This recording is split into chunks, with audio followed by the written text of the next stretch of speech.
All right, excellent. Thank y'all for joining us this afternoon. I am so delighted to see you all and that you're all here.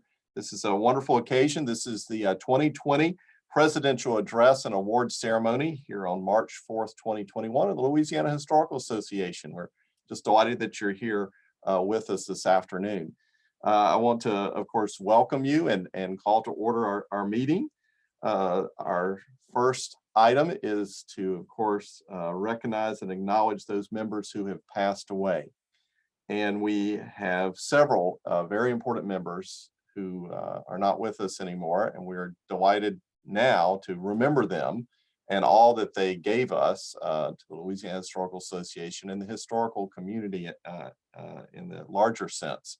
Jim Carrier was a member of an affiliate organization that helped to restart the LHA, and he was instrumental last few years in getting the Louisiana Historical Association manuscripts collection to Tulane University. Then we also have two just outstanding historians and faculty members who are at USL, now University of Louisiana at Lafayette, and that's Dr. Judy Gentry and Dr. Jim Dorman. They were fantastic scholars. We certainly do not have enough time here this afternoon to recognize all that they did for the LHA, for their university, and for Louisiana history. So are there any other members that we did not mention here that you know who have passed? Okay, very good. Let's take just a moment of silence to remember them and their accomplishments.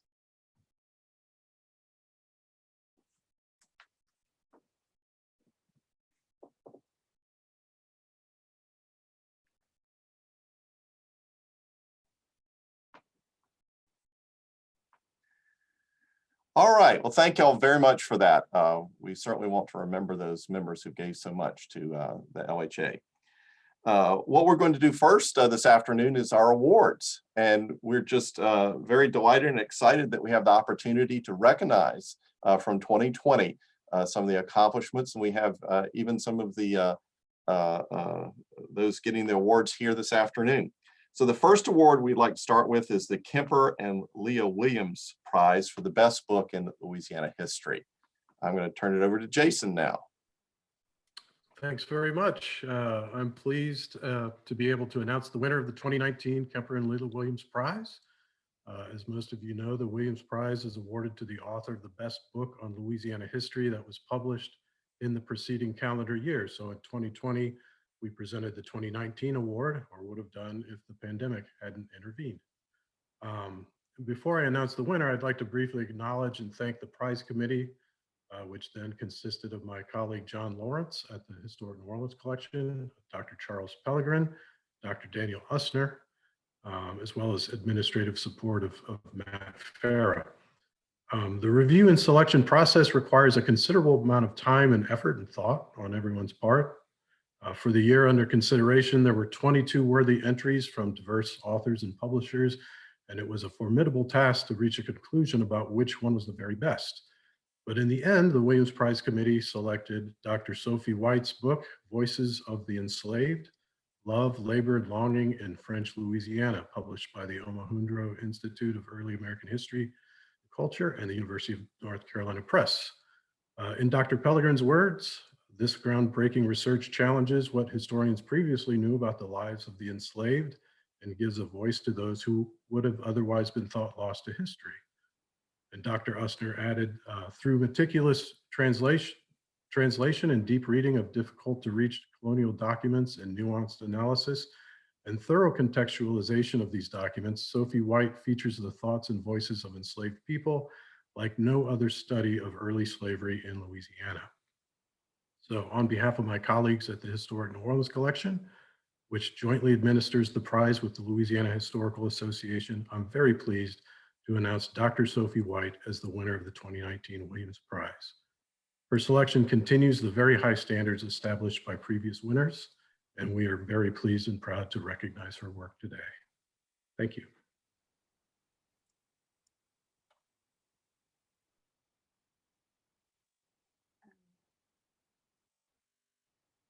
Dr. Robertson, I don't think we heard your voice. I'm sorry, I had to unmute. Yes, Sophie White is with us this afternoon. I'm so delighted that you could be here, and congratulations. Thank you so much. And I'm actually beaming in from London and wishing I could be in Louisiana instead. Just to say what an absolute honor it is to accept the Williams Prize, even if it's 1 year late. It's so meaningful in many ways. And I wanted to say the book went on to win a handful of other prizes, 6 other book prizes, but this was the first one. And really in many ways, it was one of the most meaningful because it came from specialists in my field, in fact, you know, in our field of Louisiana studies, and lovely to see familiar faces. And I do want to single out Dan Usner, whose work has always inspired me and inspired me to try harder and do better. So thank you. And I'm delighted that you're here today. And, you know, I think like many of us, I've dedicated my career to the history of French colonial Louisiana, and it's really because the archives are so exceptional, whether at Historic New Orleans Collection, Louisiana State Museum, Natchitoches Parish Registers, et cetera, et cetera, et cetera. And especially in terms of the archives pertaining to the enslaved. And when I worked on my PhD many, many moons ago, I knew that I had to come back and focus on that topic. We have these exceptional trial records, which contain the testimony of 150 enslaved individuals. It's problematic material that doesn't seem very promising. It's fragmentary, but it's an archive that there is no comparable archive either in North America or anywhere else in the French Empire. So it really is such an exceptional source material that lets us hear the voices of these enslaved with dialogue, turns of speech, metaphors, sometimes passages in Creole. And I myself am from another former French colony, Mauritius, in the Indian Ocean. So those passages in particular resonated so much with me. And they allow us to create these, you know, to have access to alternate life stories and narratives by the enslaved themselves. So I will just end by saying that it was harder than I acknowledged at the time to pick the 10 individuals who would anchor these chapters. And so in accepting this prize, I'm so grateful, and I also honor those individuals and dedicate it to them. And I want to end by saying their names at least. So this is for you: Marguerite, Louison, Marie-Jeanne, Lisette, Francisque, Démocrite, Hector, Quenet, Jean-Baptiste, François Xavier. Thank you. Fantastic. Thank you, Dr. White. It's such a joy that you could join us and give us those words. Congratulations again. We're now moving on to the next award, the Amos E. Simpson Travel Grants. And we did extend the time for those people who got these grants to complete this work, but I would like to turn it over to Jerry Sanson now.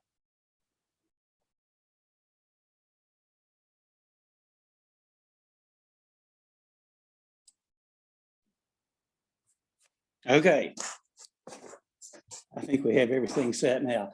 The Simpson Prize honors Dr. Amos Simpson, longtime LHA member and European history scholar.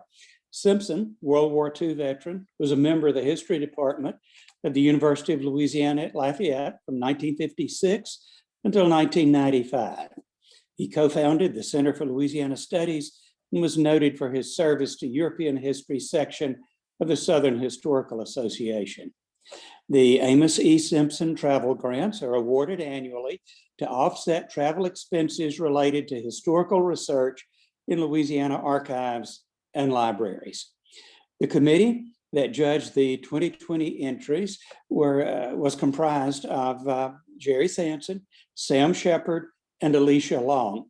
And I certainly want to thank Sam and Alicia, who helped substantially in winnowing down the applicants to the people we selected. And those recipients were Jackson Pearson of Texas Christian University and Greg Robinson of University of Quebec at Montreal. And as Henry said, because of the COVID crisis, the deadline for the recipients to use their funding was extended by 1 full year. And because of that, no additional Simpson travel grants will be awarded in 2021. And that's the report of that committee. Okay, thank you very much, Jerry. Are Jackson or Greg here? I can't see everybody. Okay, very good. Well, congratulations to them. That's fantastic that we have those awards to give, and it certainly promotes Louisiana scholarship. The next award is the Hugh Rankin Prize, and that's actually one I need to talk about myself because last year I was vice president of the LHA, and that's one of the responsibilities of the vice president. The Hugh Rankin Prize honors a longtime faculty member at Tulane University who is a Southern scholar and a historian who is both active in the Southern Historical Association and the LHA. The award goes to the best unpublished graduate level paper submitted to the committee. For 2020, the prize committee consisted of Dr. Randy Sparks, Dr. Adam Fairclough, and Dr. Michael Martin. Dr. Martin is the managing editor of Louisiana History, and he set up a Dropbox and facilitated the gathering of the papers, which was crucial to the success of the committee's workings. All of the committee members read a fine selection of entries. The committee selected a winner who wrote on a topic from the late colonial and early American period in Louisiana's history. She took an imaginative approach to agricultural and ethnic history and delved into the primary sources, showing a true command of the research material. This year's past recipient of the Hugh Rankin Prize was Charlotte Jones, Conveyors of Creolization, Animal Husbandry Practices in Louisiana, 1716 to 1822. Our members will get a chance to read this fine paper because I am told it will appear in the next issue of the LHA Journal, Louisiana History. Congratulations, Charlotte Jones. I see that you're here. Again, we'd love to hear from you.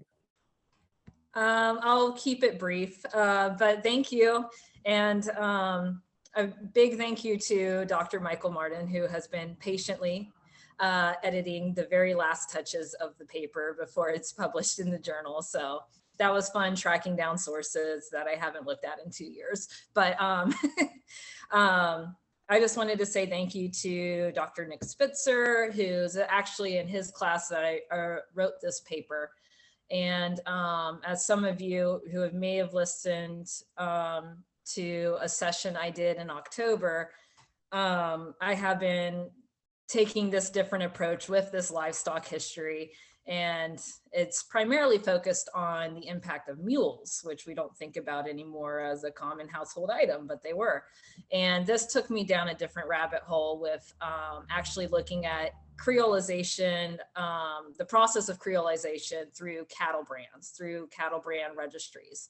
And I think this prize, along with this paper, has really helped me to the next, get to the next level. And I am proud to say I'll be starting my PhD at LSU in the fall.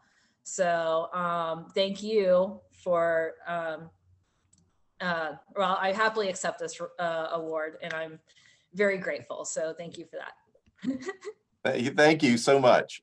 We certainly look forward to reading that in the journal this next time, and certainly best wishes at LSU for you. All right, the next award we have is the President's Memorial Award, Dr. Michael Martin. Hi, the President's Memorial Award is given annually to the best article published in the journal Louisiana History during the previous calendar year. Its criteria for selection of the award include originality, contribution to Louisiana historiography, stylistic excellence, relevance to regional and national history. I'm pleased to formally announce on behalf of the Publications Committee that the 2019, yes, not 2020, President's Memorial Award goes to Brady Banta for his article, Plastic not pipelines, government policy, natural gas, and a vision for post-World War II Louisiana. Congratulations, Brady. Well, I want to thank the Publications Committee for selecting my article, and just say that it was a project that kind of brought me full circle. It was a project I started almost 30 years ago, and then career changes and moving out of state had left me with this project hanging, and the opportunity to bring it to fruition and get it published was something that I found quite pleasurable, and I hope people enjoy reading it. Thank you. All right, fantastic. Yes, Brady. We look forward to, of course, many more. All right, the next award we have is the Glen R. Conrad Memorial Award. Steve Weber.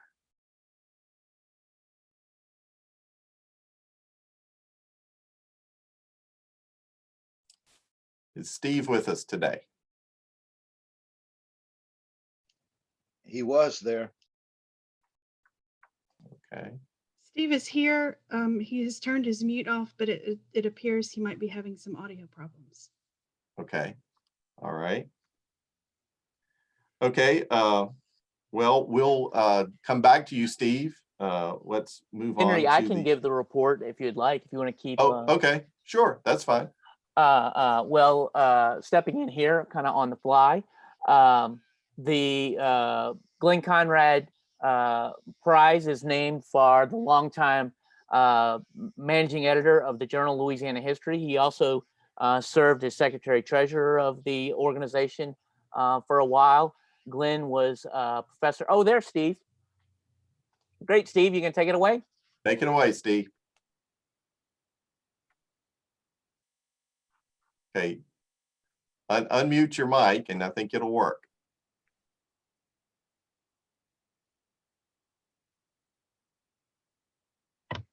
There you go. There we go. I was just saying that the one biographical datum on Glen Conrad that James omitted is that Glen Conrad was my instructor in History 101, some 60 years ago. And I made a B in that class, but I went on to, I think, requite myself. As Henry was saying, or as James was saying, the prize honors Glen Conrad. He was the editor of the journal Louisiana History. He was also secretary treasurer of the association. He authored numerous publications, particularly within the field of local history. He founded the Center for Louisiana Studies in 1973 and was director from its inception to this day.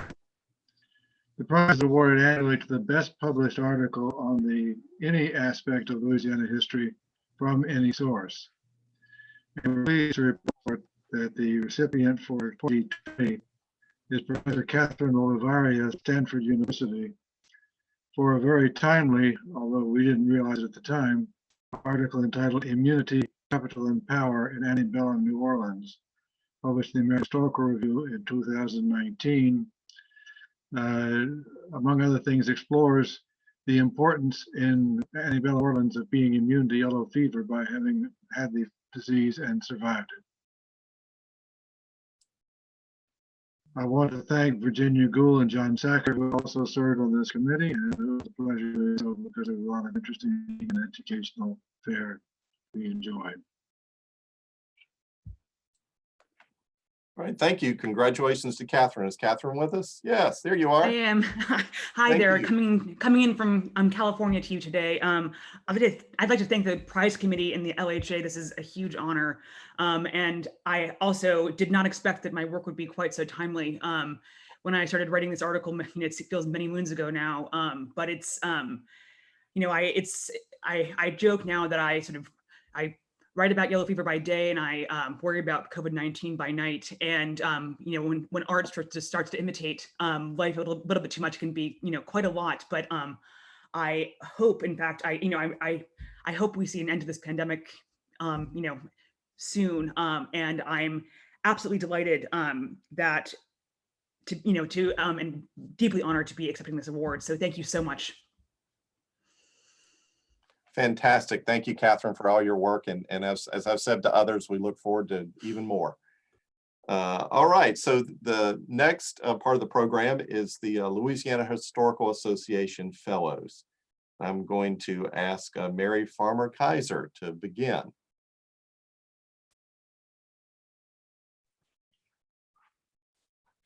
So to be selected as an LHA Fellow, it's our highest honor. The designation recognizes outstanding accomplishments and remarkable contributions to Louisiana's culture, literature, and history.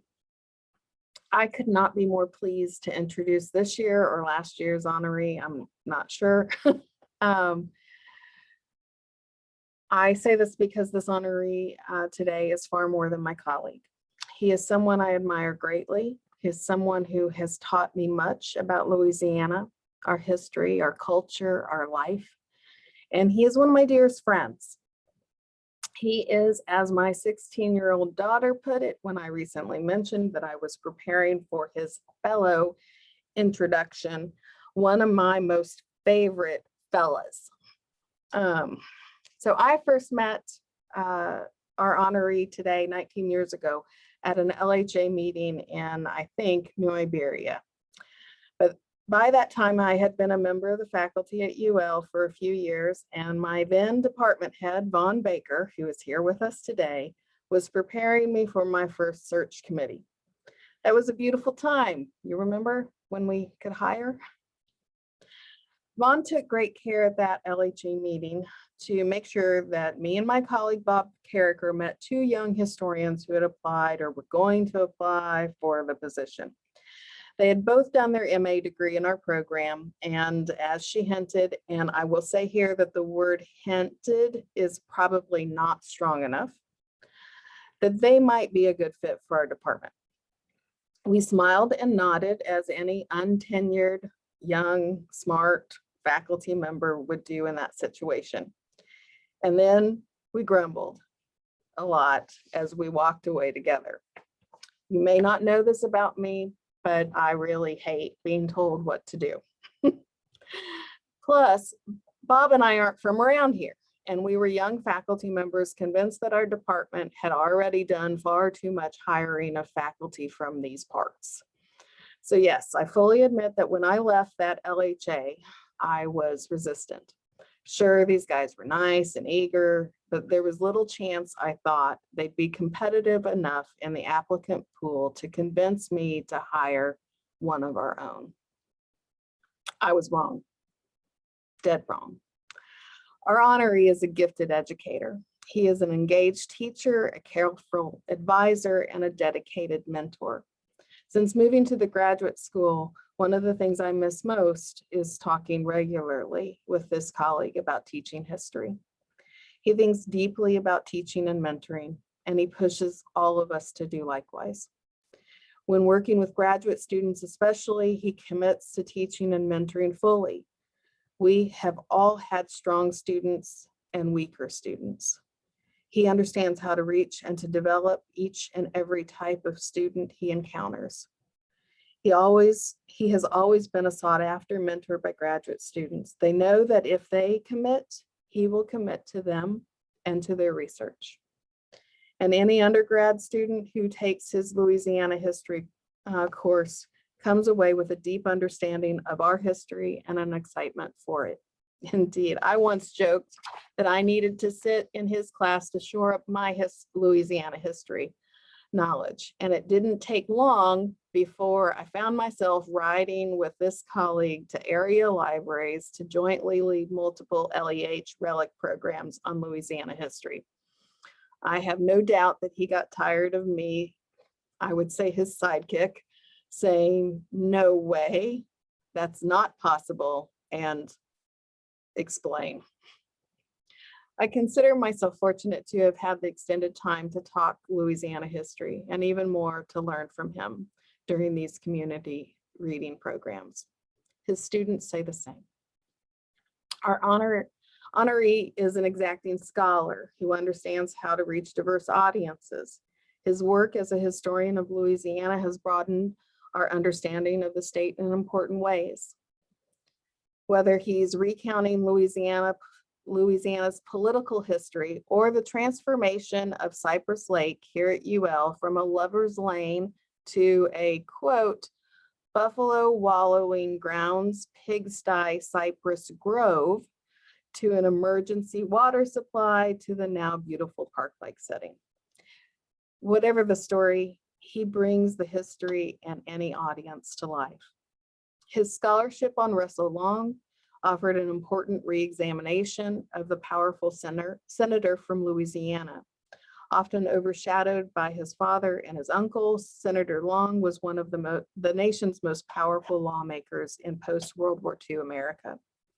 By situating the Louisiana statesman and his 40-year senatorial career into a state, southern, and national context, he revealed the political development and acumen that allowed the center to straddle, if not transcend, factions and changing political philosophies to get things done in Washington and for Louisiana.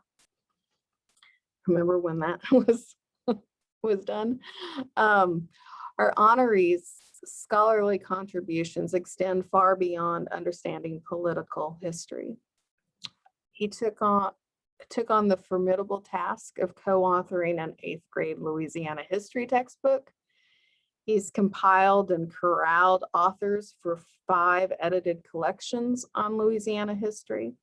And these works, along with a history of Lafayette, service to Vermilionville, a multimedia project on Cajun music, record production, and so many public history projects, reveal a historian not satisfied for writing only for the ivory tower. He is committed to our discipline and to making history available and relevant to all audiences. His transformative 7-year leadership of the Center for Louisiana Studies and the UL Lafayette Press is yet more proof of this commitment. Our honoree is also a trusted colleague. I could give so many important examples to illustrate his commitment to each of us as an individual scholar and as an organization, but I will limit myself to one today. Our honoree has served as the managing editor for Louisiana History, our distinguished journal, since 2010. That means he has overseen and edited all aspects of 12 volumes with 4 issues each of Louisiana history. Y'all, that's 528 pages in each volume of Louisiana history. And I can see, even though I can't see you, that you're doing math. And we're all historians, so let me save you the trouble of getting out your calculator. That's 6,336 pages of Louisiana history. If you need to know who's working on what in Louisiana history, you ask this honoree. He knows the leading scholars, who the leading scholars are, who the up and coming scholars are going to be in our field of study. If you need someone to take the lead on an important historical project in our state, our honoree is where you start. He has both the contacts and the trust of our colleagues to move things forward. His accomplishments are many and longstanding. So please join me in recognizing our colleague and my dear friend, Dr. Michael Martin, for his outstanding accomplishments and remarkable contributions to Louisiana's culture, literature, and history. Thank you. Fantastic. Fantastic. Thank you, Dr. Mary Farmer Kaiser. And what an honor, Michael Martin. First off, thank you, Mary, for that very kind and generous introduction. I feel exhausted just hearing about all the stuff. 6,000 something pages. I try not to count them, but I'm glad somebody is. So I don't have to tell most of you out there in Zoom land what an honor this is for me to be recognized as a fellow of the LHA, ranks among the highlights of my career, and it even makes up for not having Mardi Gras this year. it's humbling to be included among a group of such distinguished scholars of Louisiana. I'm still a bit shocked to see my name mingling among the likes of Matt Schott, who guided me through my master's thesis, or Tom Becknell, whose biography of Senator Allen Ellender was the model for mine on Senator Russell Long. People like Mathé Alain, who, if you know her, then you know that she simply makes you better for knowing her. People like Glen Johnson, whose work influenced me in several different ways, and who also took me under his scholarly wing when he really had no reason to do so. To be on this, among this company of fellows that includes people like Ed Haas, who once told me that historians are like children; they're attracted to fireworks. I still think he's right about that. Vaughn Baker, who I saw just a moment ago, Vaughn challenged me as a student in her seminars, and once I was her colleague, she taught me the intricacies of university politics, and many of those lessons have served me well. Then there's Glen Conrad and Carl Brasso. These people were my idols before I even knew who they were, before I had ever met them. Somehow I managed to follow down the dual paths that they trod, editing our journal, Louisiana History, and serving as director of the Center for Louisiana Studies at UL Lafayette. And Ernest Gaines, who I once met at a Christmas party when we lived in the same neighborhood back in 2004. He asked me what my favorite novel about Louisiana was, and I said Robert Penn Warren's All the King's Men. Then I mentally kicked myself for not saying the autobiography of Miss Jane Pittman or Gathering of Old Men. He graciously responded that he and Bobby Warren used to hang out together and talk writing. And then he went on to ask me about my favorite nonfiction book. That same neighborhood is where I met with Amos Simpson around his kitchen table to discuss strategies for applying to PhD programs. But he taught me much more about life, about how to tell a good story. He told me the fascinating story of his world champion butter fat producing cow from his time as an agricultural student at Magnolia, Arkansas Southern State College, known today as the home of the mule riders and the alma mater of many of my family and friends. And then Judith Gentry, who we lost just a few weeks ago, and who, as a graduate advisor at USL in the mid-1990s, told me I was expected to present my research at conferences. If you knew Judy, you knew this was not optional.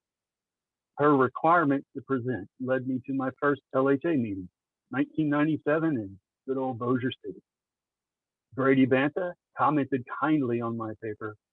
I sat right next to Dan Usner at the banquet. Clearly that one conference left a mark, and I've only missed one since that time. You all know I could go on much longer. I haven't even mentioned the people who are my friends, fellow travelers, and collaborators because of the LHA. And so what an enormous honor this is. I thank each and every one of you. I'll conclude with some specific things, though, and then I'll be done. I thank James Wilson, LHA Secretary Treasurer, who's been a friend and a colleague since we first met more than 25 years ago in Tom Schoonover's American Reading Seminar back at USL. I thank my colleagues at UL Lafayette, Mary Farmer Kaiser, Bob Carricker, Rob Herman, the list could go on and on and on. And of course, I thank my family, my mom and my dad, neither of whom asked what had possessed me when I decided to major in history. My granny, who to this very day still sparks historical conversations with me and discusses fascinating books. And of course, I thank my wife, Amy, and my boys, Sam and Alex. It's all for them anyway. Thank you. All right, fantastic. Thank you, Dr. Michael Martin. Quite an honor. You know, it's a fantastic award, and I couldn't think of a better person. Next, we have Faye Phillips for our second LHA Fellow. Hi, can you hear me? Good, good. Yes. Well, good afternoon, everyone. It's a delight to be here with you, and I'm very excited we're finally getting together. It is my honor to introduce my friend, Dr. John C. Rodrigue, as a new Louisiana Historical Fellow. We first met at the LSU Special Collections Library when I was in charge of the Louisiana and Lower Mississippi Valley collections, and he was a graduate student working on a PhD. I'll tell you more about that later. Dr. Rodrigue has served as the Lawrence and Teresa Samamino Professor in the Department of History at Stonehill College in Easton, Massachusetts since 2007. He received his PhD from Emory University in 1993, his AM from Columbia University in 1986, and his BA with honors from Rutgers University in 1983. He was an assistant editor for the University of Maryland's Freedmen and Southern Society Project from 1992 to 1996, after which he finally joined us at Louisiana State University. He came to the history department as an assistant professor from 1996 to 2001, and he was an associate professor 2001 to 2007. Dr. Rodrigue's publication record is extensive. Reconstruction in the cane fields, from slavery to free labor in Louisiana sugar parishes, 1862 to 1880, was published by the LHA Press in 2001 and won the 2002 Kemper and Leah Williams Prize given by the Historic New Orleans Collection and the Louisiana Historical Association.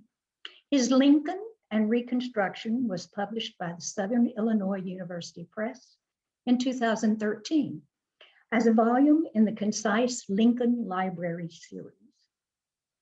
And I'm not done.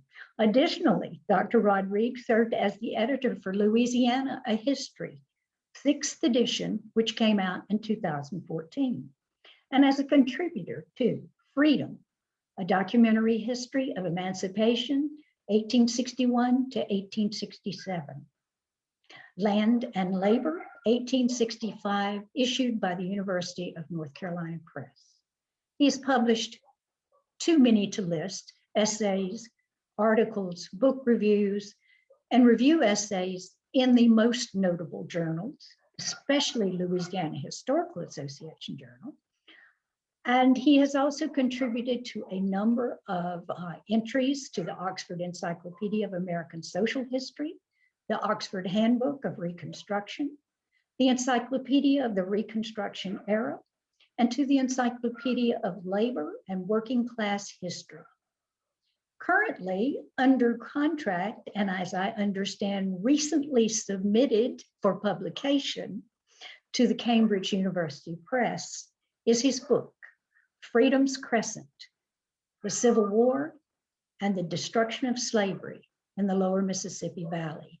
That was also his topic for his presidential address for LHA in 2017.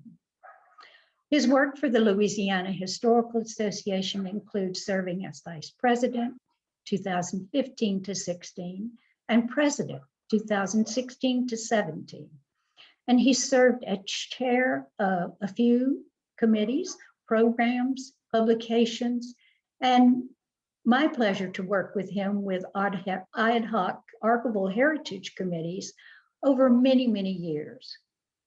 He has served as a consultant to very important archival digitization projects and grants. He is also, as many of you know, a mentor to junior colleagues and to students. A frequent speaker at scholarly conferences, community events, and Civil War roundtables in the greater Boston area. John is also a leader of the Lincoln Group of Boston. Dr. Rodrigue exemplifies the professional stature of those who are named Louisiana Historical Association Fellows.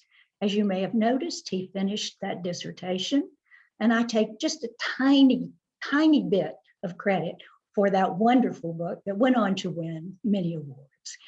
Congratulations, John. Congratulations to you, Dr. Rodrigue. Okay, I guess I'm on then. Okay, thank you, Faye, and thank you everybody for your kind words. This really truly is an honor, and I know it sounds trite, but I really am humbled by it. I want to echo Michael's comments about our predecessors as fellows, and in this organization. It really is truly an honor to be associated with some of those people who really inspired me as well. I'll make this brief, or try to make this brief. As many of you know, despite my Louisiana name and my deep heritage in Louisiana on my father's side, I'm actually from northern New Jersey. My journey in Louisiana history started, actually it was at the beginning of the 1987-88 academic year. It was my second year at Emory. And I will readily admit, quite by accident, I stumbled upon the Louisiana sugar region, and my topic, what ultimately became my dissertation topic and book on emancipation in the sugar region. So that's how, I guess that's how all of this got started. It was at the end of that same academic year, I had just taken finished my PhD exams. I guess it was in June of '88.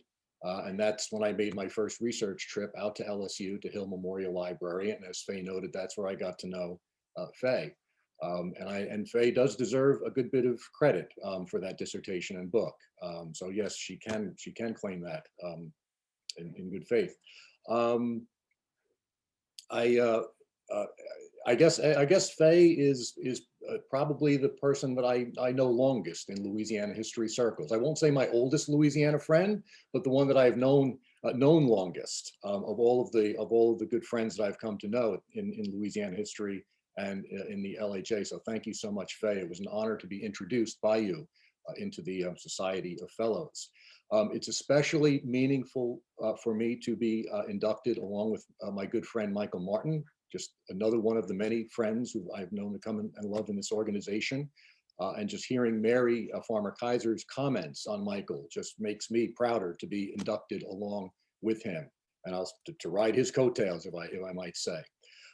It's been almost 14 years since Sylvia and I have been up here in Massachusetts, I guess you could say in exile.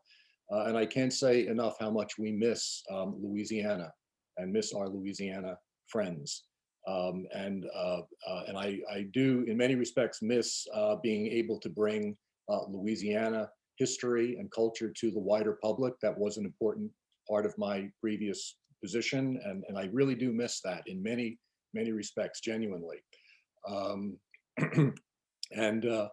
You know, I maybe have not been able to be quite as active in LHA and Louisiana circles in the last few years. But I guess it's the last couple of years now, not having been able to attend the association makes me really realize how much I, love this institution and this organization and the people who are a part of it. So I really do thank you for this great honor, and thank you for all of your kind words in the chat column. It really does mean a lot to me. And if I could be irreverent for one moment, when I first started going to LHA meetings and saw this and saw the recipients, I thought this was such a cool award that there was, I have to admit, a little bit of envy on my part. And so it really is so nice to have one of these things. And so it really does mean a lot. Thank you, everybody, so much. Fantastic. Thank you, Dr. Rodrigue. It was very good of you to be here with us. The next award that we have is the Mcginty Prize. Elaine Thompson. Hi, I'm Elaine Thompson from Louisiana Tech University, if you don't know me. The Garnier W. Mcginty Lifetime Meritorious Service Award honors Dr. Garnier Mcginty, longtime professor of history at Louisiana Tech University and a scholar of 19th century Louisiana. It's awarded annually to recognize the members of the Louisiana Historical Association who, over the length of their careers, have made significant contributions to scholarship in Louisiana history, to the historical profession in Louisiana, and to the association. It is in recognition of a lifetime of professional service and is considered to be one of the highest honors we can award as an organization. It also comes with both a plaque and a monetary award. And I would like to thank my fellow committee members, Charles Pellegrin of NSU and Mark Fernandez of Loyola, for their wise counsel as we selected our winner. This year's recipient, actually I should say last year's recipient, has been teaching history in some form at the collegiate level since 1980, and his repertoire spans some 20 different courses taught in both history and political science since that time. He's held multiple endowed chair positions and won the Outstanding Teacher Award at his university in 2002. He has also served his university and home department in a variety of administrative roles, ranging from department chair to overseeing the dreaded and time-consuming SACS review. Well regarded by his colleagues and those in his department, he was even named Boss of the Year a few years back. His research interests have focused on 20th century Louisiana, especially World War II, and he has presented and published regularly in the field.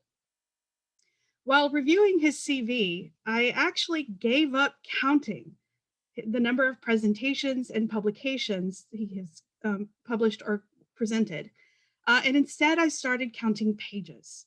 It was 6 pages of presentations and 13 pages of publications.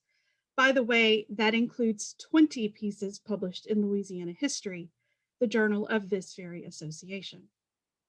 Our honoree has served this organization ably for several decades. In addition to his regular appearances on the LHA Annual Meeting program as a presenter, he is also a frequent moderator and commentator. His committee service includes active participation in the publications, archives and records, membership, teaching, program, Rankin Prize, Mcginty Award, nominations, fellows, Conrad Prize, and the executive committee during his many years of membership. And if you're curious, yes, that is all but 4 of the available positions that one can serve this organization. He was elected to serve as president of the LHA in 2005, 2006, and was inducted as a fellow in 2008. And we are not the only organization to recognize his merit, as he was awarded for individual accomplishment in the humanities by the Louisiana Endowment for the Humanities in 2006. He is currently enjoying a well-deserved retirement. It is my pleasure to award the 2020 Mcginty Lifetime Meritorious Service Award to Dr. Jerry Sanson. Congratulations. And just so you know, this was kept secret. I don't believe he knew that he would be receiving this award today. So if he doesn't have prepared remarks, we'll forgive him for that. Well, thank you, Elaine. Almost overwhelmed. I understand exactly where the remarks that Michael and John made just a few minutes ago as they were inducted into the company of fellows. But I certainly thank you and the members of your selection committee who chose me for the Mcginty Award. And I can't express how deeply I appreciate, excuse me, the recognition of my contributions. I also need to thank some people who've helped me along the way, going all the way back to T. Harry Williams and my major professor, Tom Carlton at LSU. They began teaching me the craft of being a historian. History professors I've taught with at LSU at Alexandria, beginning with Gary Tisdale and Jerry Myrick to begin with. Now, Jim Rogers and Chris Stacy, I know many of you know Chris, have helped me to learn how to be a colleague and how to keep my sanity in the world of campus politics. I identified when Michael mentioned that a few moments ago. I was president of the faculty senate at LSUA for 5 years. That's an interesting experience. I thank all of them. Many of you today have become my friends during my years in the LHA.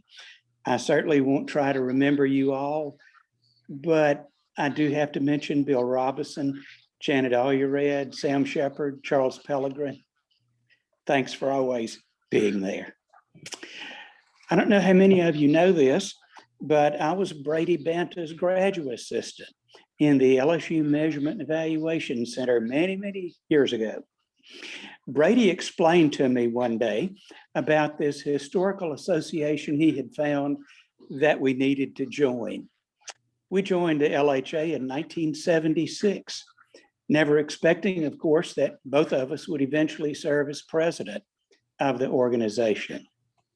Thank you, Brady, for suggesting that we join the LHA 45 years ago and for all the sessions we've done since then.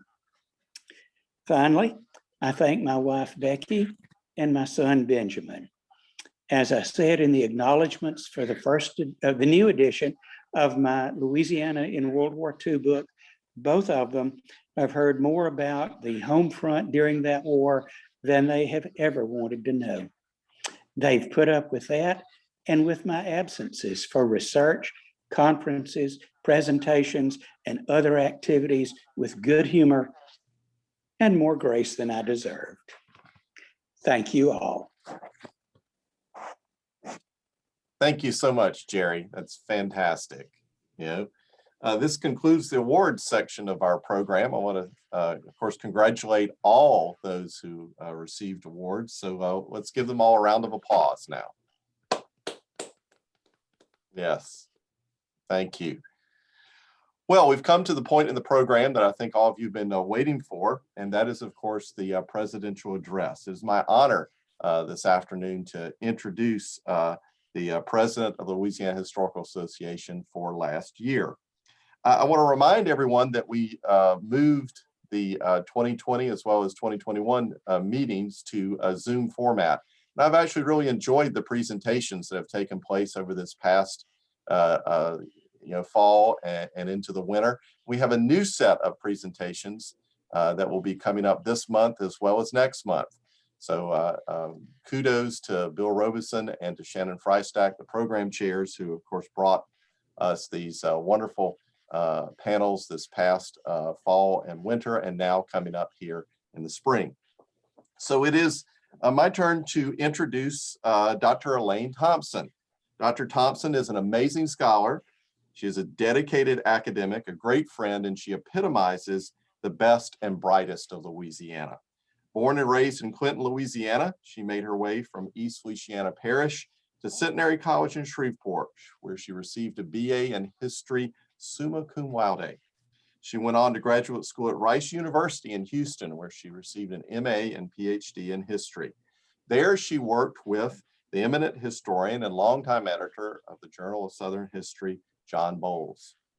She crafted her dissertation into a full-length book that is, in my humble opinion, one of the best studies done of any community in the South.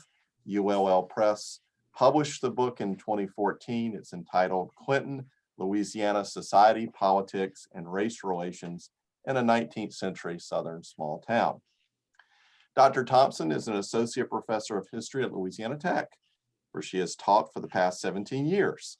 During this time and her distinguished tenure there, she has enlightened possibly thousands of students with her dynamic teaching style. She has stepped up to many academic and administrative responsibilities and continues her service to the university and the history profession in expansive ways. Dr. Thompson has made over 40 public presentations herself. Then she has organized dozens more with state, national, and local grant funding for a variety of historical exhibits, events, and conferences that have brought history to the people of Louisiana and beyond. Not enough can be said of her love of history and her single-minded effort to educate the masses with the best scholars, most innovative programs, and relevant topics that she organizes for the campus, parish libraries, and other public venues. Chances are you know someone who has benefited from her endeavors. Dr. Thompson is on the National Advisory Board of Phi Alpha Theta, the History Honorary Society, and has won numerous awards and honors, including the Hugh Rankin Prize of the LHA. Her commitment to Phi Alpha Theta at the LHA has cemented a fantastic and rather unique partnership of our annual meeting and the regional meeting of this student organization. This alone is one of the best relationships that exists for the promotion of history, I think, anywhere in the country. Dr. Thompson has been responsible for many important steps that have fostered history education. She remains a guiding spirit for bringing up a new generation of historians.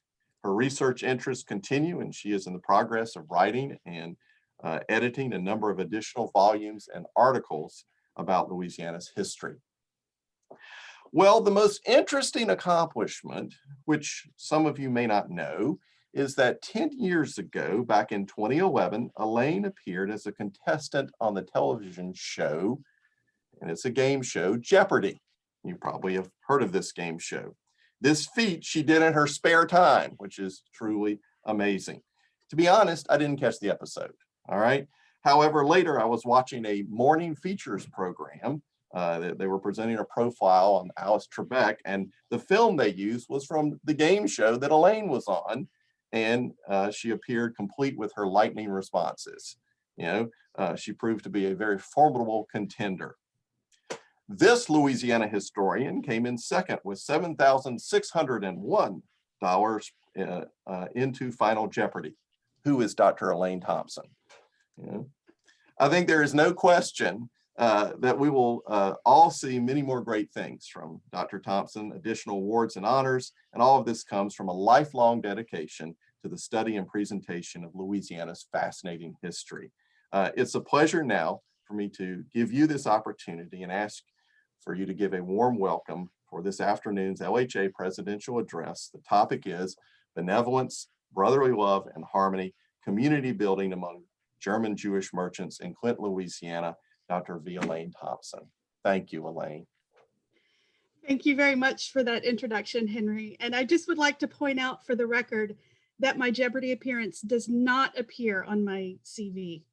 That is purely a personal accomplishment, but I'm glad you brought it up. In the 2 decades prior to the Civil War, the number of immigrants who sought a better life in the United States numbered well into the millions, and those from Germany alone accounted for over 1.5 million immigrants. Slavery and cotton, with their dominance over labor and land in the southern states, meant that fewer immigrants came to the sultry South, but Louisiana was among the few southern states that saw a large influx of immigrants before the war. With the port of New Orleans serving as a beacon to hungry, weary travelers, over 81,000 men, women, and children poured into Louisiana from across the sea during that 20-year period, and nearly 1/3 of them hailed from Germany. Many of the newcomers found the business prospects offered by Southern cotton and the port of New Orleans to be quite attractive, and the city was home to more immigrants than any other locale in the state. Small inland towns, however, also drew in immigrants. The earliest German immigrant into Clinton, the parish seat of East Feliciana, arrived around 1840 or 1841, several years before a population boom later in the decade. Abraham Levi, that early immigrant, was likely attracted to the small town, which had been established barely 15 years prior, by the surrounding parish's business potential, as Clinton was the heart of a thriving cotton-producing parish and was well connected to commercial interests elsewhere in the state through banks and a railroad. But as his name would suggest, Levi was a little different. The first entry in the R.G. Dunn and Company credit reporting agency records stated with an abruptness that suggested its use as an epithet, Levi was, quote, a Jew, end quote. The reporters who worked for the R.G. Dunn and Company were locals who lived and worked within the community about which they gathered information. With that one word in his credit report, Levi was clearly identified as an outsider. As time progressed, however, and with the advent of emancipation in the years following the Civil War, the Jewish men and women of Clinton would no longer be seen as the other, replaced instead by the apparent alienness of emancipated slaves who expected to freely participate in society, the Southern economic system, and in the American body politic. Clinton's Black residents were largely cowed and suppressed by the end of Reconstruction, and I've chronicled elsewhere the violent attempts by white supremacists to prevent the full integration of freedmen into society. Conversely, while their early insularity largely kept Jewish families segregated from the community in which they lived, except in the realm of business, they had, it seems, largely become acculturated and accepted by the 1860s and 70s. The historical records suggest that by the Reconstruction era, there was virtually no discussion of their religious heritage. There developed a slow progression through acculturation toward assimilation, which had begun initially through those daily business interactions. But the combination of two key factors after the Civil War led to their greater integration into the fabric of the town's economic and social life. First, long-term familiarity enhanced by the native birth of their children and subsequent generations. And second, active membership in fraternal orders and secret societies. Ironically, however, Clinton's Jewish men would come to use this particular mechanism of assimilation, secret societies, to help reclaim their declining Jewish identity by establishing a chapter of B'nai B'rith, a fraternal order of diasporic Jews. More immigrants came to the town in the 1840s, following Abraham Levi's lead, and by 1847, Levi had joined with Israel Adler to establish a dry goods store. The records submitted by the Dunn and Company evaluator suggest that Levi and Adler started with only a small capital outlay to stock their store, but were generally considered to be, quote, active, efficient salesmen, end quote. And within a couple of years were, quote, said to be doing the best business in Clinton, end quote. Levi would become one of the wealthiest men in town, with his store and personal estate estimated to be worth somewhere between $75,000 and $100,000 by the mid-1850s. That's nearly $3 million in today's money. What made Levi of particular interest to the local Dunn reporter was not merely his purported wealth, but also his business acumen, insisting that he, quote, is an acute, shrewd, illiterate, money-making, unprincipled, and successful Jew, end quote. Like Levi and Adler, German Jewish immigrants in Clinton worked together to form a small insular community, and they remained fairly isolated even as late as 1860, when the Dunn reporter said, quote, they are Jews and live pretty much to themselves. They all know how to make money, end quote. Their Judaism detached them from the otherwise Protestant Christian community and identified them instead as the other. Levi and Adler were among the earliest Jewish immigrants to Clinton, but they were not alone, neither in their German nativity nor in their faith. On the eve of the Civil War, 42% of adult white men living in the town had immigrated from overseas. In fact, Clinton, with a total population of about 1,000 people on the eve of the war, was home to more men of German birth, 1 in 4, than those who had been born in Louisiana. And a significant portion of those Germans were Jewish. At least 10 Jewish families plus several single men resided in town in the 2 decades before the war. And by 1880, that number would almost double. Now, before I go any further, allow me to address briefly my methodology and source material. As I've already mentioned, there were about 10 Jewish families in Clinton before the war and more after. Now, it is difficult to identify any individual's religion based solely on their name and place of birth. So my list very likely undercounts the number of Jewish residents in town. The process of identification was further complicated by the lackadaisical spelling of names during the period, as families with similar names frequently had their names misspelled in the historical record. There are, for example, the Levi, L-E-V-I, and the Levy families with a Y, the Meyer families, M-E-Y-E-R, and the Meyer family, M-A-Y-E-R, and both were pronounced Meyer. The Bloom family, sometimes spelled with two O's, sometimes with a U, and there were more misspellings of the name Wolf than I ever imagined possible. My personal favorite, two Jewish men, one of whom was named Marx Lehman, and one who was named Lehman Marx.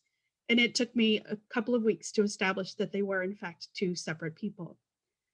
For any person or family to be included on my list of those who were certainly or likely adherents of the faith, they must have been identified in one of three concrete ways.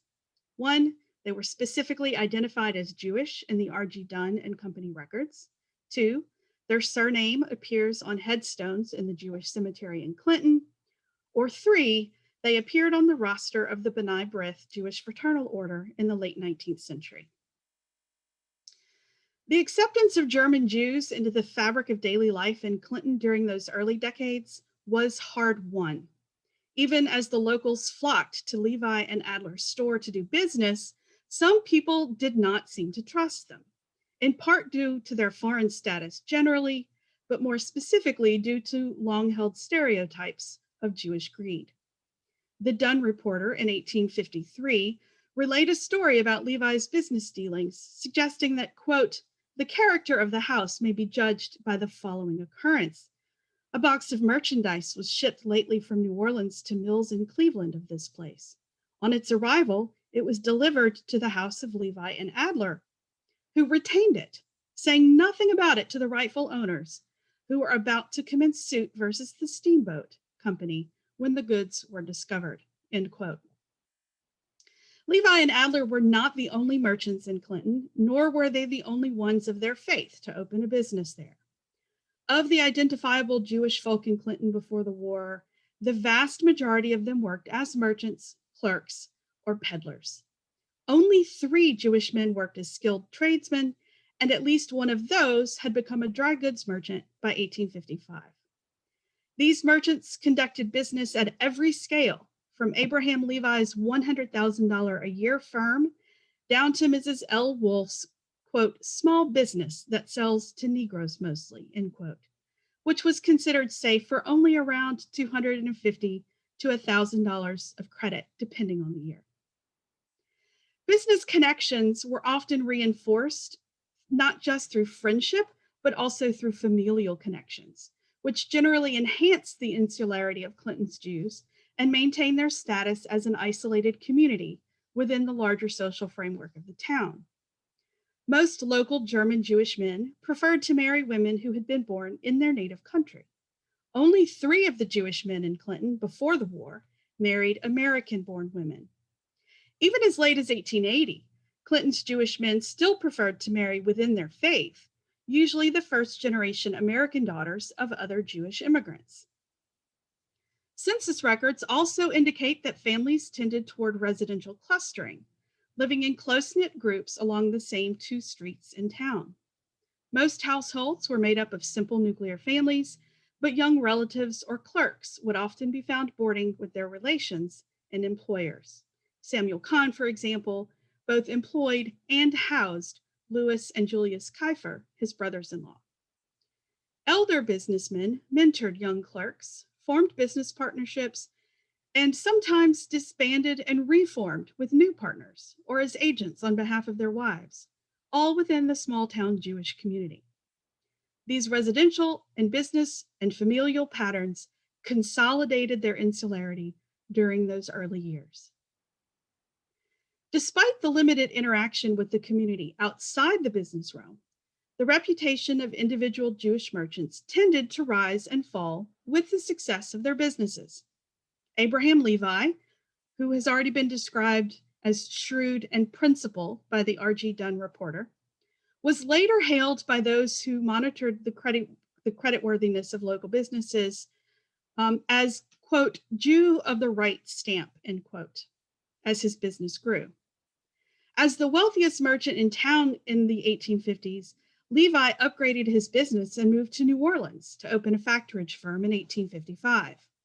He would develop something of a small empire of local mercantile houses throughout East Feliciana Parish, partnering exclusively with other Jewish merchants, often those who had worked with him earlier as peddlers or as clerks.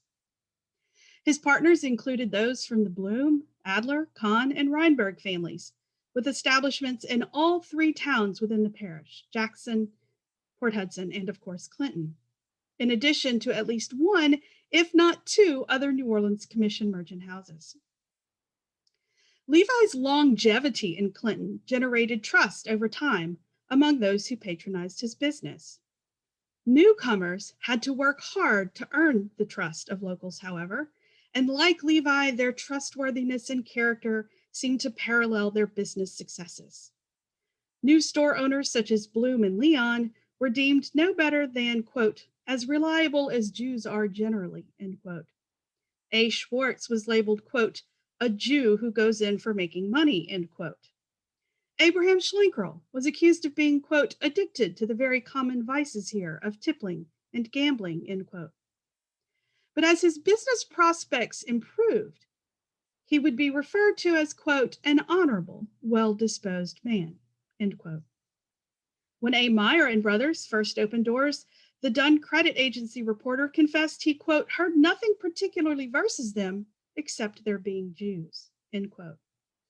2 years later, in 1855, when they partnered with another Jewish merchant and the value of their business had increased by more than 500%, the reporter admitted that they were, quote, excellent businessmen, honorable, attentive to business, accommodating, and prudent, end quote. M. Frank, who worked as a peddler near Clinton at least as early as 1841, but had started his own firm in town by 1849, was reported as being, quote, a Jew, but of the more decent kind, have not heard him spoken ill of, quite the contrary, end quote. Frank maintained his good reputation, being described in 1858 as, quote, a very worthy, sober, industrious, and honest man, end quote. In almost every case, these immigrant merchants were labeled, often harshly, as Jews. Only wealth began to erase the perceived stain of their faith, as through honest business dealings they began to earn the trust of other residents of Clinton. In a few cases, Clinton's Jewish merchants bought into, both metaphorically and literally, the Southern system of forced labor through enslavement. There does not appear to have been any general misgivings about slave ownership among the Jewish newcomers, but rather a simple limitation by wealth. Abraham Levi and Manuel Frank had lived in Clinton longer than all of the other Jewish merchants, were among the wealthiest, and were among the handful of slaveholders in the group. Like Levi and Frank, those who could afford to own slaves generally did. Samuel Kahn actively participated in the slave trade, buying a 16-year-old enslaved girl and then selling her for a $200 profit on the same day. These merchants might have viewed participation in the slave trade as little more than an expected part of doing business as a merchant and cotton factor in Louisiana. Their participation in the slave system served to dampen the accusations of local know-nothings that immigrants to Louisiana were all abolitionists. The editor of Clinton's know-nothing newspaper, The American Patriot, tried to clarify in 1855 that his party only opposed, quote, vagabonds, criminals, and other refuse, end quote, who came to America preferring instead, quote, good men, intelligent men, who throw off all allegiance whatever to every foreign power, prince, or potentate, end quote. The editor held Abraham Levi in particularly high regard and frequently thanked him in print for services provided. And he did so in the same issues in which he published anti-immigrant screeds. Levi then was seen less as an outsider and more as a local. By extension, by actively taking part in the South's slave economy, some of these men created the appearance of being more fully acculturated, and native-born Southerners developed a sense that the immigrants were quote unquote safe, and therefore not a threat to the peculiar institution or to the Southern way of life. Wealth and slave ownership, it seems, could erase a number of perceived sins. Nothing could protect the nefarious, sorry, it's peril of working from home. Nothing could protect the nefarious institution of slavery from the South's loss. My sincere apologies. Hold on one moment, please.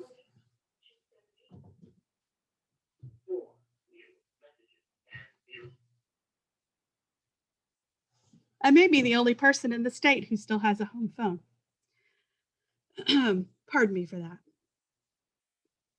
Nothing could protect the nefarious institution of slavery from the South's loss during the Civil War. That event would intervene in the lives of all Americans, native-born and immigrant, and those who lived in Clinton would face long-lasting hardship. As a railroad terminus, the town attracted the attention of Union commanders on multiple raids and suffered the ravages of fire at least twice during the conflict. Several young men of both Jewish and Christian families had marched off from Clinton to serve in the 4th Louisiana Infantry Regiment during the Civil War, no doubt creating battle-hardened friendships. The Reconstruction era would come to cement the Americanization and acculturation of Clinton's Jewish merchants, as freedmen would quickly come to supplant immigrants, Jews in particular, as the other. One obvious explanation for this is simply that the long-term association with their neighbors allowed each side, Christian and Jewish, American and foreign-born, to become more accepting of one another, particularly among the American-born children of those immigrants who settled in town before the war. The immigrants who had settled in town before the war. At the end of Reconstruction, of those who lived in Clinton's presumptive Jewish households, only about a dozen were born overseas. The remaining 100-odd people had all been born in the United States. Despite the tumult of war, the business orientation of Jewish men was remarkably unchanged, with the vast majority of Jewish men working as merchants or clerks, though there remained a couple of tradesmen, and the workforce added a few women who took in sewing to make ends meet during the hard economic times of the Reconstruction period. Businesses in Clinton suffered during Reconstruction with the shift from slavery to free labor, the consequent reduction in cotton production, and a tightening of the credit market in the South. Emanuel and Henry Meyer, Jews from Southern Germany, came to Louisiana in 1855 and 1864, respectively, to work as peddlers on behalf of their step-uncle, Abraham Levy of Bayou Sara, not to be confused with Abraham Levi, the Clinton businessman who rose to become a New Orleans cotton factor. Emanuel Meyer established his own small firm in Clinton by the end of the war, which his brother joined in 1868. In the years that followed, their firm fell on hard times, and they had to compromise on their debt at a fraction of the value in 1869, again in 1871, and a third time in 1874. Throughout the era, the Dunn credit reporter acknowledged their financial difficulties and perpetual debt, but he was unwavering in his insistence that they were, quote, of good character and habits, end quote. Not once in the Meyer brothers' credit records did the recorder mention the fact that they were Jewish. Perhaps this is merely a result of a shift in personnel, and the new local evaluator hired to do research on behalf of the Dunn Company was not terribly concerned about religion. I, however, posit that it is a reflection that Clintonians had become accustomed to the presence of Jewish merchants after 30 years of living and working beside them. Furthermore, in light of the larger social, economic, and political upheaval of Reconstruction, businessmen who accrued debt but worked to pay off their creditors, even at a discount, appeared to be more stable and trustworthy than those who disappeared without any attempt to settle their debts. During this era, the Jewish families continued to practice their religion even though there was no synagogue in which to worship, and that would remain the case until the turn of the century when a synagogue was established 30 miles away in St. Francisville. Even though they were relative newcomers compared to our old friends Levi and Adler, The records maintained by the Meyer Brothers store indicate that they felt comfortable enough with their status in town to close their shop on Jewish high holy days, Rosh Hashanah and Yom Kippur. On the handful of occasions when the store was open on one of these religious holidays, in the 20-year period between 1866 and 1886, it was always midweek and never on the Sabbath, despite the fact that Saturday was by far the busiest day of the week for their store. Only once in those 20 years did they open the store when Yom Kippur fell on a Saturday.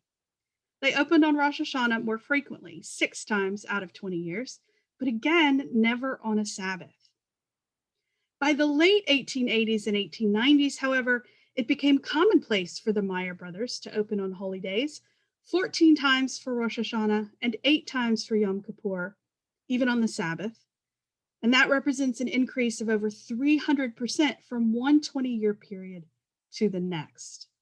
This suggests that they were still at least nominally practicing their faith, even as they were becoming more ingrained in the community in which they lived. As they became more acculturated, the Meyer brothers grew more likely to open on holy days, suggesting that the connection with their faith, while it may have lingered, it also weakened over time.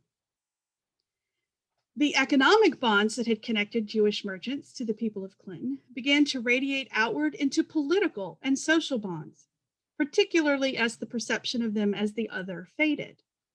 This familiarity only grew as a Louisiana-born generation, raised and educated locally, participated in community life in Clinton.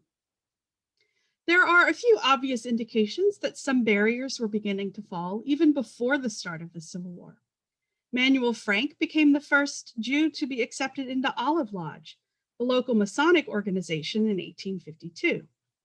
Olive Lodge was the largest country lodge in the state of Louisiana.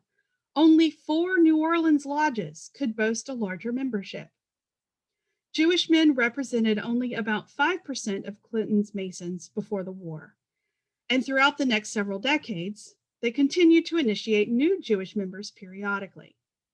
Solomon Kahn, who had also been elected as a town alderman in 1861, for example, served as the Masonic treasurer for nearly a decade and oversaw the construction of a new lodge building, which would become the center of Clinton's social life after the war.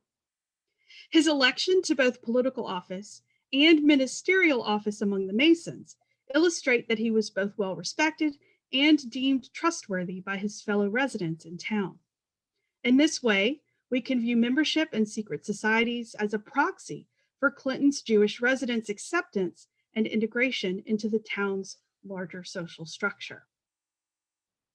Economic conditions during the early Reconstruction period led to a decline in the overall Masonic membership, and Jewish merchants were hit particularly hard by the post-war downturn in cotton production. Unable to afford their dues, by 1867, there were no identifiable Jewish members of Clinton's Masonic Lodge. Not until 1872 would new, younger Jewish brethren be initiated into the secret society.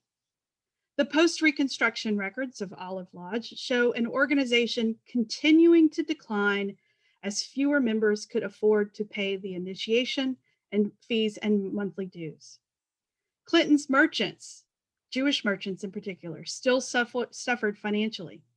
But as cotton production began to increase again after Reconstruction, they fared better than many in the area, which meant that they could afford to maintain their fraternal memberships.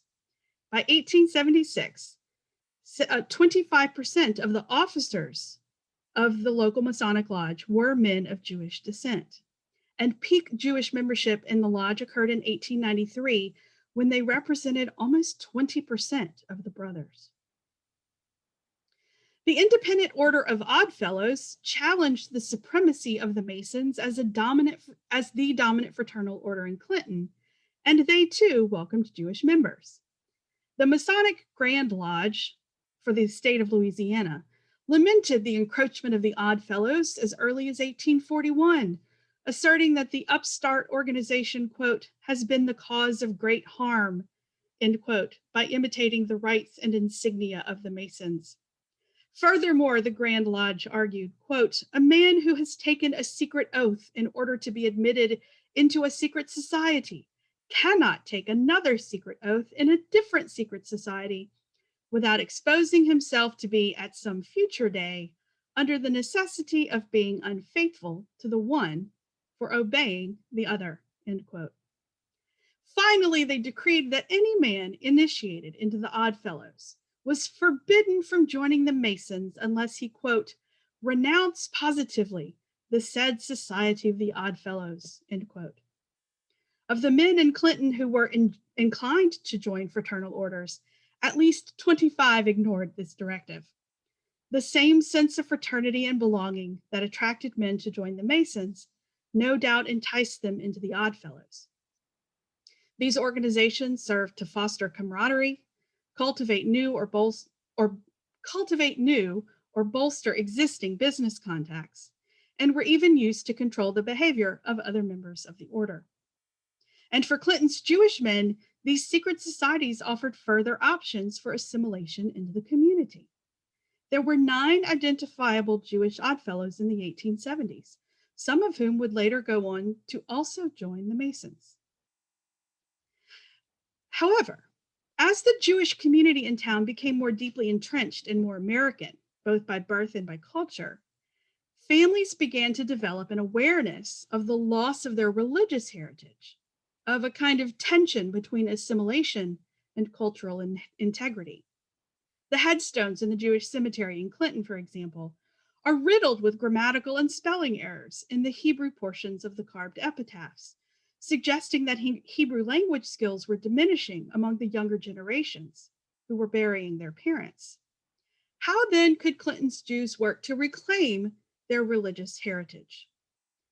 Memberships in secret societies and fraternal orders are a clear indication of one way that the Jewish men of Clinton had become integrated into local society, but it also offered them an opportunity to reassert their cultural and religious identity as they established a chapter of B'nai B'rith in 1875. The larger B'nai B'rith movement grew out of concern over what co-founder Isaac Rosenberg saw as, quote, "the deplorable condition of Jews in this, our newly adopted country," end quote, meaning the United States. Established by diasporic Jews in New York in 1843, like other benevolent societies, they offered sickness and death benefits to members and their families, funded a Jewish orphanage, and in Louisiana, supported the Toro Infirmary, the Jewish hospital in New Orleans. Nearly 30 men were members of the Feliciana Lodge in Clinton by 1878, though only about a dozen attended on a regular basis. 8 of them were Masons, 6 were Oddfellows, 4 were members of all 3 lodges. Throughout the last quarter of the 19th century, the Brothers of B'nai B'rith readily fulfilled the 3 tenets of the organization's motto: benevolence, brotherly love, and harmony.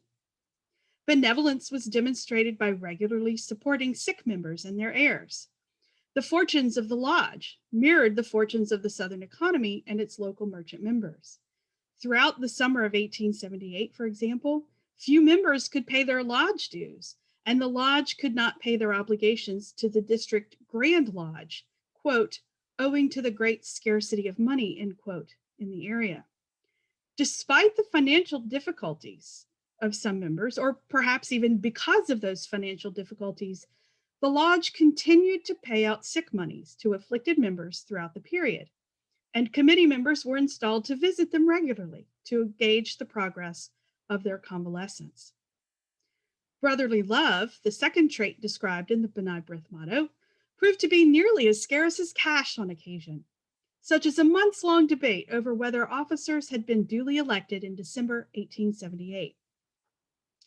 The vast majority of its membership, all save one actually, was in arrears on their dues at the time, and therefore they were ineligible to vote for officers at that meeting.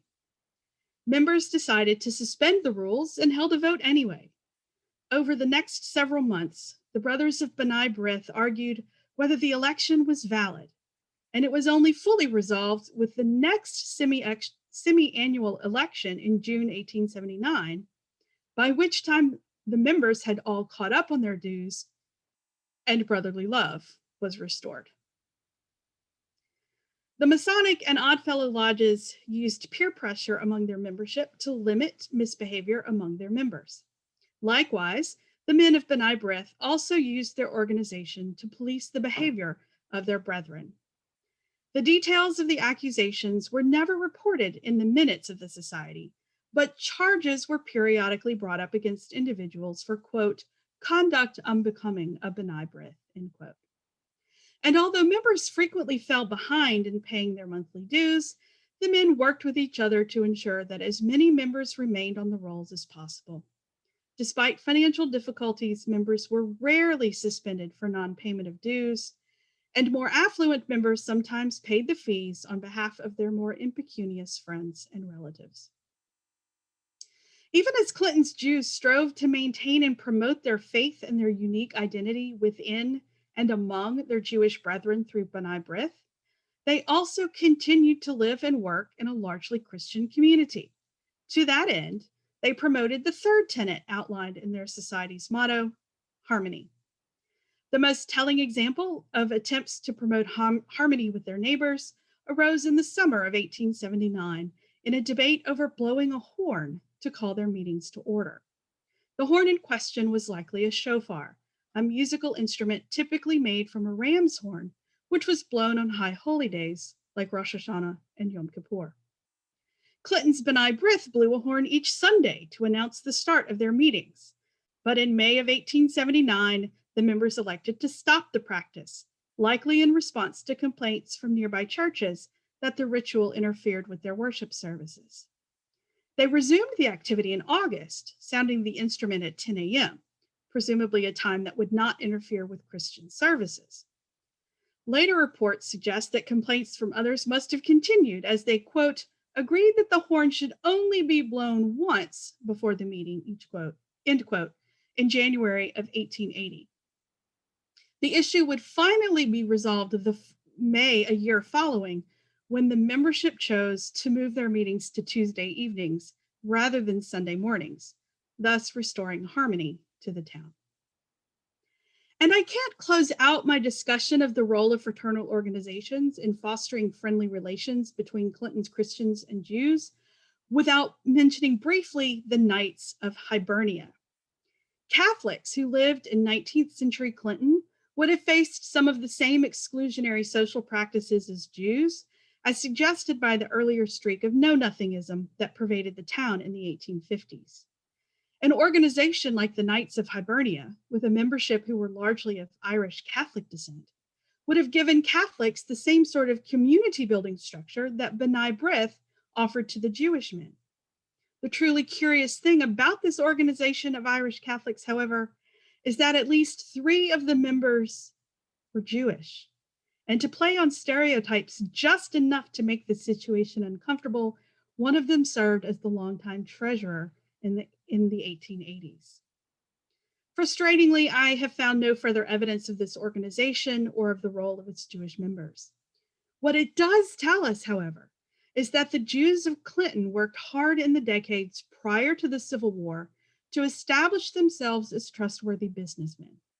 The trust they earned within their community began to offer them some social and political opportunities over time, as their fellow townsfolk grew accustomed to having such a large group of people living among them who spoke and worshiped differently than they.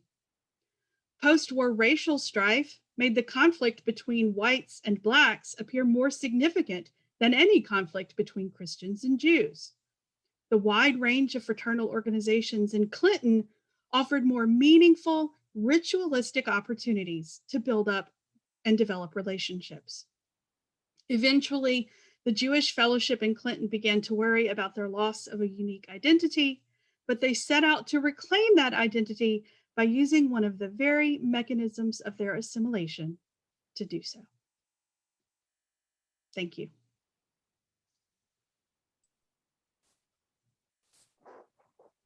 All right, thank you so much, Dr. Elaine Thompson, for that fantastic presidential address. Wonderful, yes, a round of applause. Thank you very Fantastic. much. thoroughly enjoyed that. Look, if you would like to ask Dr. Thompson a question, you are taking questions, right?